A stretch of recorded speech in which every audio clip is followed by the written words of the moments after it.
Le cyberespace est un lieu rempli de recoins sombres, dans lesquels ont parfois lieu des histoires horripilantes et tordues. Aujourd'hui, nous en récapitulerons quelques-unes. Bienvenue au côté le plus obscur de la toile.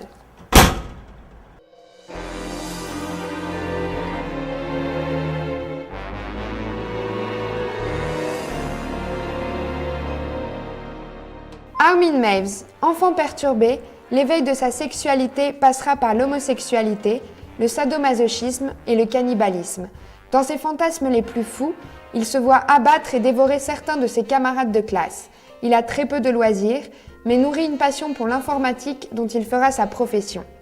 Des années plus tard, c'est sous le pseudo de Francky le Boucher qu'Armin passera inlassablement la même annonce. Cherche homme bien bâti de 18 à 30 ans, désirant se faire manger, sur divers sites internet homosexuels, sadomasochistes, cannibales. L'homme qui retiendra son attention devra accepter d'être dépecé vivant. Ils seront des dizaines à défiler dans la grande maison d'Armin, jusqu'à ce qu'en février 2001, l'homme adéquat réponde à l'annonce.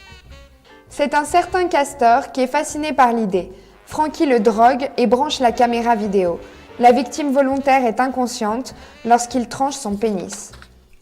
Il ne réagit pas lorsque le boucher revient de la cuisine avec ce premier morceau de choix qu'il vient de faire rôtir et flamber au rhum. Les deux hommes se partagent la dégustation du morceau. Les prochains seront pour Francky, exclusivement. Car Castor ne tarde pas à perdre connaissance, laissant Marvin découper chaque morceau de viande qu'il congèle. Marvin avouera avoir mangé sa victime pendant plusieurs semaines, en proie à la même excitation, avant de récidiver dans son entreprise de publication et d'être condamné à perpétuité.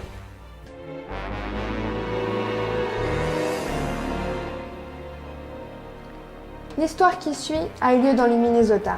Une jeune femme a été retrouvée assassinée après avoir répondu à une annonce d'emploi pour babysitter trouvée sur un site internet. Catherine Ann Olson, âgée de 24 ans, a été retrouvée morte dans le coffre de sa voiture, abandonnée aux alentours de Minneapolis, vendredi dernier. Apparemment, Catherine s'y était rendue pour rencontrer un jeune couple qui avait récemment emménagé en ville et recherchait quelqu'un pour s'occuper des enfants. Mais voilà, lorsqu'elle arriva au domicile du couple, la mort l'attendait. La seule chose que l'on sait, c'est que le sac de la victime et une serviette imprégnée de sang furent trouvés non loin de la voiture de Catherine.